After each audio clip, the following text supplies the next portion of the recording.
Sanibona noyingane zakwethu ake nginibele lapha nje futhi nginamukele kuyona channel ehamba phambili iRadio Inkezi lami igama ngempela ntuthu ngakhumalo bathi ila sibona amakomenti ngane kwethu mhlawumbe semusha kuleli khasi ngizophinde ngicela usubscribe makhohle ucomment nokulike nokushare okuyikona okukhulu kunakho konke wengane zakwethu Sikhulu Isililo kubulawa ngesihluku umculo uMaskanda uFana Nxumalo egoli ngolwesine ebusuku uFana kube ukuthi udujulwe wabulawa ngoyaba lezinhlavu ngabantu abangaziwa lo Maskanda ngokudabuka emkhuzu uzakhela udumo ingoma ethi load shedding ethi emaboneni kanjalo futhi nethi delete kubaculi ke asebenze nabo kubala uMfokathozani Langa umroza fandamu usine uNtokozani kaNtuli samke ngcwane okamanje kungakazi ukuthi yini imbangela ukubulawa kwakhe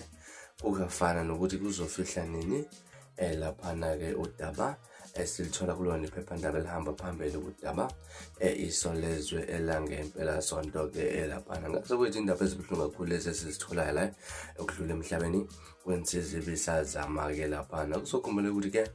sowandile lo mkhubo ukuthi ke uMaskanda bebulawa laphana kungathola ubulungiswa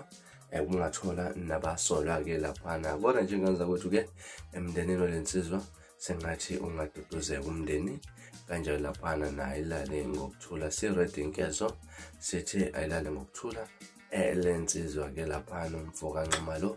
ulale ngokuthula umfoka azwide emkhathwa ke laphana bekuyizona ezihamba phambili ngazo kwethu ke khona senthembe shabayo futhi nezinye ezilandela video